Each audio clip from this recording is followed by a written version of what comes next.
स्वागत है आप सभी का उत्तराखंड एक्सप्रेस में। मैं हूं नीलू। करते हैं खबरों की शुरुआत। तो गैरसैंण में महिला दिवस पर सौगात। 13 जिलों में महिला समूहों को सौगात मिलने वाली है। महिलाओं को सस्ते लोन की सौगात है।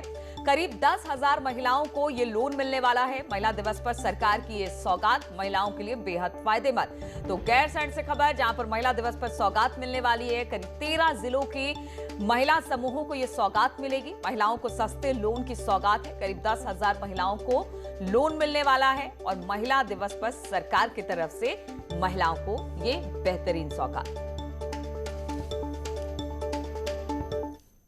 और देहरादून से खबर लेते हैं, जहां पर रद्द हो सकता है सीएम का दौरा। जी हां, सीएम का गैरसैंण दौरा रद्द हो सकता है। खराब मौसम के चलते ये दौरा रद्द किया गया है। गैरसैंण में सीएम के 2 कार्यक्रम होने थे। एक तो सस्ते लोन वितरित करने का कार्यक्रम और दूसरा सेंटर फॉर एक्सीलेंस उद्घाटन का भी कार्यक्रम था, जो कहा यह जा रहा है कि शायद मौसम खराब होने की वजह से सीएम का ये दौरा रद्द हो सकता है। तो 2 कार्यक्रम थे गैरसैंण में, जहां पर सीएम को पहुंचना था।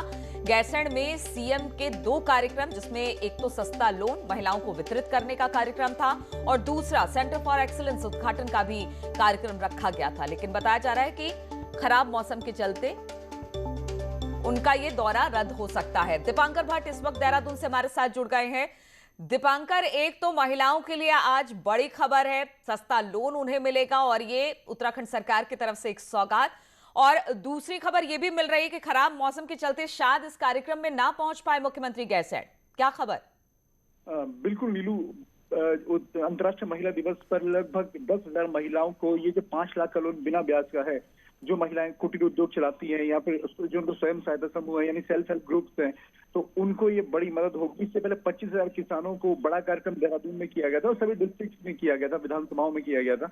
इस कार्यक्रम को भी बड़ा होना था, लेकिन गैरसैंण में आज मौसम थोड़ा खराब है और देहरादून में भी मौसम खराब है देर रात से। इससे मुख्यमंत्री के गैरसैंण जाने की संभावनाएं बेहद कम है और ये दौरा आज मुख्यमंत्री का कैंसिल हो सकता है। वहां पर जो राज्य मंत्री धन सिंह रावत है, कोऑपरेटिव मिनिस्टर, वो इस कार्यक्रम में मौजूद रहेंगे और ये सभी 13 जिलों में कार्यक्रम होना है नीलू। और यही है कि अंतर्राष्ट्रीय महिला दिवस है। 34 लाख महिला वोटर्स हैं पूरे उत्तराखंड में, तो कहीं ना कहीं बीजेपी चाहेगी कि चुनावी साल में वो महिलाएं उनके साथ जुड़े। नीलू, बिल्कुल। और दीपांकर, सबसे बड़ी बात है कि लगातार जो उत्तराखंड सरकार है वो महिलाओं को आगे बढ़ाने की बात कह रहे हैं और महिला वोटरों को अपने साथ जोड़ने की बात कर रहे हैं। ऐसे में अब जो सस्ता लोन है वो मिलेगा यहाँ पर महिलाओं को एक सौगात के तौर पर, तो इसको कहा जा सकता है कि महिलाओं को आगे बढ़ाने की दिशा में एक बड़ा कदम उत्तराखंड सरकार की तरफ से। बिल्कुल, ये सेल्फ हेल्प ग्रुप्स को ये लोन मिलना है। एक ग्रुप में लगभग औसतन 10 से 20 महिलाएं होती हैं। तो अगर इस औसत को देखा जाए तो 10,000 महिलाएं हैं और उत्तराखंड में लगभग 22,000 सेल्फ हेल्प ग्रुप्स हैं।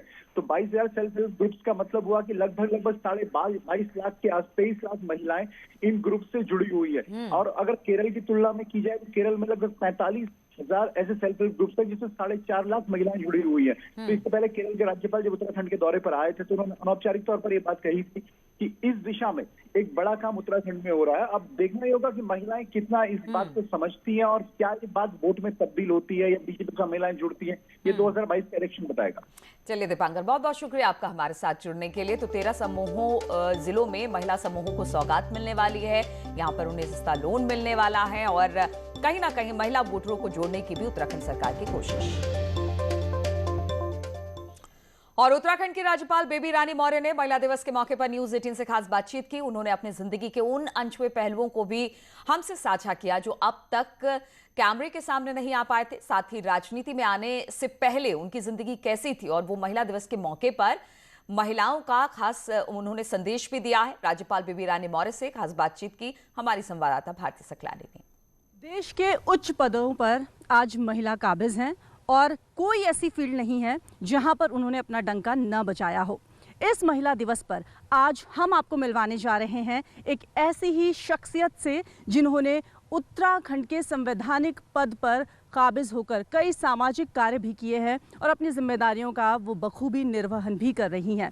जी हां, आज हमारे साथ हैं उत्तराखंड की गवर्नर बेबी रानी मौर्य, जिनसे हम बात करेंगे। मैम, बहुत बहुत स्वागत है आपका न्यूज़ 18 पर। मैम, आज आप जिस पोजीशन पर बैठी हुई हैं वहाँ तक पहुँचना हर किसी का सपना होता है, एक सुखद अनुभूति होती है। आप किस तरीके से मैम मैनेज कर पाते हो? आपने बिल्कुल सही कहा। मेरे लिए भी ये एक दैवीय आशीर्वाद है बाबा केदारनाथ का आशीर्वाद है कि उन्होंने मुझे यहाँ उत्तराखंड में सेवा करने का मौका दिया। मेरा बचपन से ही सपना था कि मुझे राजनीति में आगे बढ़ना है। तो उसमें हमने आगरा की मेयर की सीट रिजर्व हो गई, तो हमने उसके लिए ट्राई किया और भारतीय जनता पार्टी के माध्यम से मुझे आगरा की मेयर की टिकट मिली और आगरा की मेयर बनी मैं। 5 साल मैंने वहाँ अपनी मेयर के साथ साथ उन गरीब बस्तियों में उन गरीब लोगों के लिए बहुत काम किया जिनकी पीड़ा मैंने देखी। इसके साथ साथ मैंने छोटे बच्चों के लिए 2-3 स्कूल खुलवाए जो अम्बेडकर वाटिकाएं थी उनमें, कि बच्चे पढ़ें लिखें, जब 5वीं तक पढ़ लेंगे तो वो आगे बढ़ने की भी सोचेंगे। ऐसे मेरा 5 साल का कार्यकाल पूर्ण हुआ और अधिकारियों पर मेरा पूरा नियंत्रण रहता था। आपने एक बात बोली कि अधिकारियों पर खूब नियंत्रण रहता था, तो उस समय के और एक्सपीरियंसेस कुछ शेयर कीजिए, क्योंकि आप बनी वहाँ पर मेयर, तो कैसा था वहाँ पर, माहौल कैसा होता था? देखिए, महिला को पहली बार मौका मिला मेयर बनने का, वो भी डायरेक्ट चुनाव से। सब जनता की प्रतिनिधि थी मैं, जनता ने मुझे वोट किया था और मैं बहुत कम पैसे में चुनाव जीती थी, तो कोई पैसे का लोभ लालच नहीं था मुझे गर्व था कि एक महिला मेयर बन गई। तो मैं अधिकारियों पे इसलिए भी नियंत्रण रखती थी कि कहीं किसी के साथ पैसा नहीं लिया जाए किसी काम का। ये एक बहुत अच्छी बात बोली मैम आपने कि मतलब पूरी तरीके से किस तरीके से काम करवाना है वो टैकल आप कर लेती थी। अच्छा, मेन स्ट्रीम में महिलाओं को आप कितना मानती हैं कि कितना आना ज़रूरी है? देखिए, जब तक महिलाएं मेन स्ट्रीम में नहीं आएंगी, हम जो आज का माहौल है उसको ठीक नहीं कर पाएंगी। मैम, जैसा बता रहे हो किस तरीके से मेहनत करते थे, पढ़ते थे और नॉर्मल बचपन भी था जैसा हर लड़की का होता है। अच्छा, एक माँ भी आप हैं, तो वो जिम्मेदारी का निर्वहन करना मैं ज़रूर शेयर करना चाहूँगी। वो जब मैं मेयर बनी थी उससे पहले तो मैं हाउसवाइफ थी, बहू थी। मेरे सास ससुर मेरे साथ रहते थे, मेरी नंदें थीं, उन सब की चिंता करना, पूरा भोजन भी बनाना है, उनकी चिंता भी करनी है, कोई त्यौहार है तो उसकी भी तैयारी करनी है।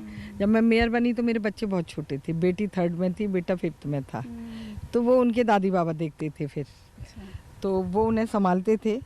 और मेरे ससुर जी ने भी मुझे बहुत सपोर्ट किया, वो कहते बेटा अब तुम अपनी राजनीति देखो, बच्चों को हम देख लेंगे। मेयर बनने से पहले तो एकदम नॉर्मल लाइफ थी, लेकिन फिर जो है नॉर्मल लाइफ थी लेकिन सोशल वर्क तो चलता रहता था। सोशल वर्क, तो फिर कितनी बदली ज़िंदगी उसके बाद?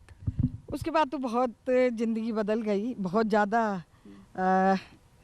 मतलब सेक्रीफाइस किया मैंने, बहुत सारे जो मेरे शौक थे उनका त्याग भी किया मैंने। जैसे अब जैसे शाम को निकल गए, कहीं पार्क घूम आए, कभी पान खाने भी चले जाते थे, कई बार लंबे लंबे कानों में बहुत झुमके पहनती थी, मेकअप भी थोड़ा डार्क करती थी, वो सब छोड़ दिया फिर। अच्छा, उत्तराखंड में आप आई, तो यहाँ पर आपका एक्सपीरियंस कैसा रहा? यहाँ मेरा अनुभव बहुत ही अच्छा है। मैं सही बता रही हूँ, मैं उत्तराखंड की अपनी सभी बहनों को प्रणाम करती हूँ जो इतने दुर्गम में रहते हुए भी, इतने पहाड़ों पर रहते हुए भी इतने काम करती हैं, वो इतनी मेहनत करती हैं। तो उनको अगर हम थोड़ा सा और सपोर्ट दे दें तो मैं समझती हूँ उत्तराखंड की हमारी जो बहनें हैं भारत में नंबर 1 पे होंगी सही में।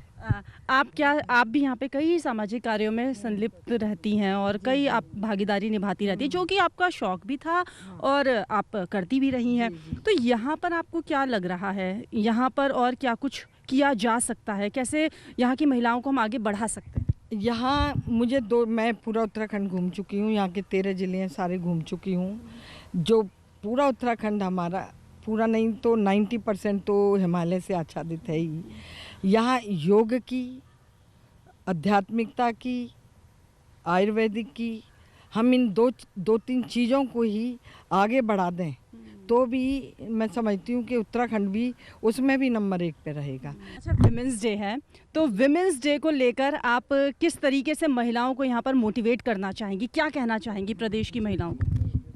विमेंस डे पे मैं महिलाओं को अपने संदेश में यही कहना चाहती हूँ कि मैं आपके साथ खड़ी हूँ कंधे से कंधा मिला के। आपको जब भी मेरी आवश्यकता पड़े आ जाओ। आप जो काम कर रही हैं उसमें कहीं अधिकारियों का सपोर्ट कम है तो वो भी होगा। अगर आर्थिक रूप से बैंकिंग की कोई परेशानी है वो भी पूरी होगी। पढ़ाई शिक्षा की आपके बच्चों को कहीं कोई ज़रूरत है मेरी, तो उसमें भी मैं आपको सपोर्ट करूंगी।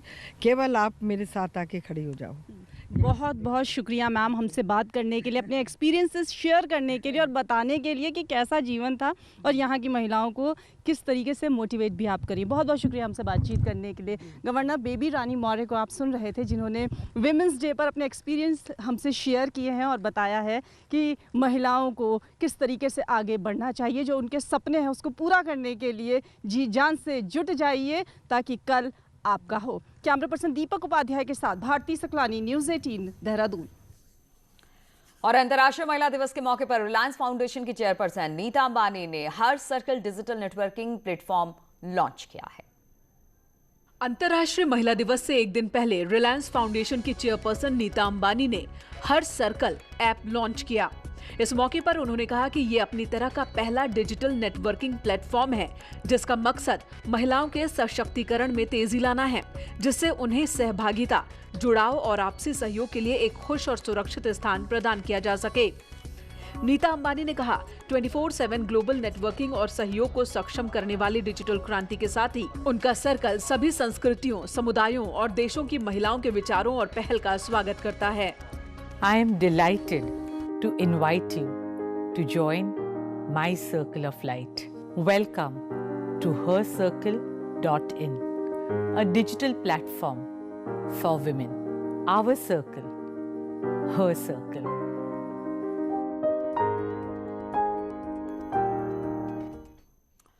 और देहरादून की पहचान यहाँ के बिस्किट्स और बेकरी प्रोडक्ट्स की वजह से भी होती है और बीते 4 महीने में कई महिलाएं इस काम में उतरी जिन्होंने कभी नौकरी के लिए भी घर से बाहर कदम नहीं निकाले थे।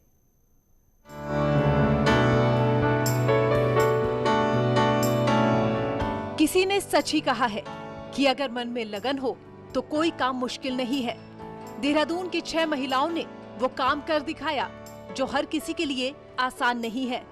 ममता कोठियाल और उनके समूह की 6 महिलाओं ने पिछले 4 महीने में बेकरी प्रोडक्ट बनाने की सरकारी ट्रेनिंग ली और आज देहरादून के पॉश इलाके में अपनी बेकरी शॉप चला रही हैं।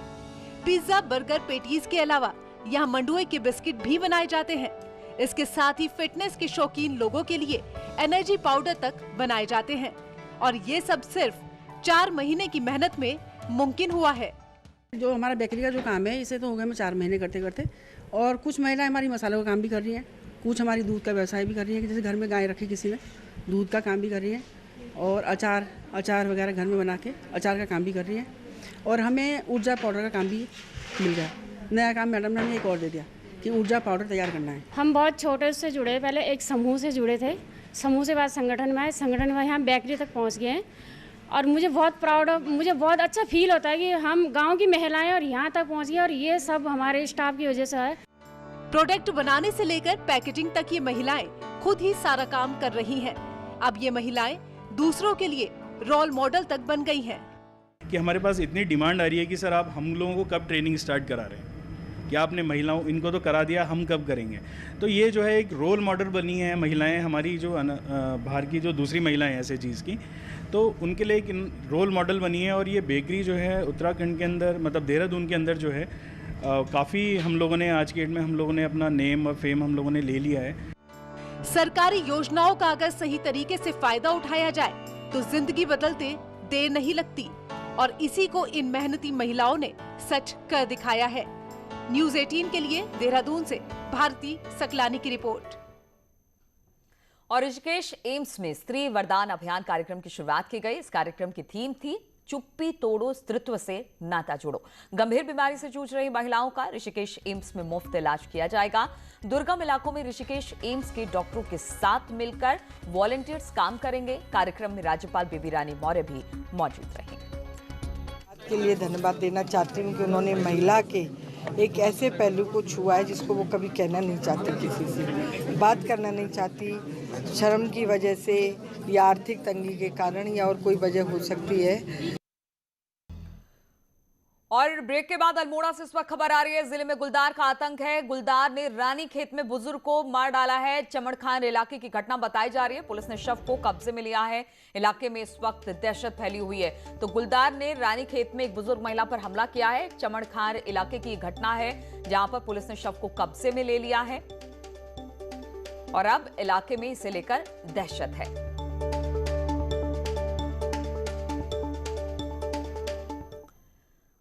और चंपावत दौरे पर पहुंचे डीजीपी अशोक कुमार ने थानों और कोतवाली के बैरकों में रह रहे पुलिसकर्मियों को बड़ी राहत दी है। डीजीपी ने कहा कि अब तबादला होने पर पुलिसकर्मियों को बिस्तर और फोल्डिंग चारपाई नहीं ढोनी पड़ेगी।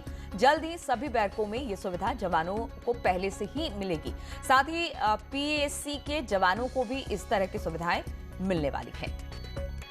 होता था तो अपना बैगेज लेके जाते थे, सामान चारपाई भी लेके जाते थे, तो हमने वो चेंज करके परमानेंटली सभी बैरकों में हम चारपाई और बेडिंग वगैरह सब लगा देंगे। इसी तरह से जो हमारे पीएसी के जवान होते थे वो जब भी जाते हैं ड्यूटी पे, वो हमेशा अपना बस की बजाय ट्रकों में जाते हैं, और वो इसलिए जाते हैं कि उनको साथ में अपनी चारपाई वगैरह भी ले जानी पड़ती है, चारपाई और बिस्तर।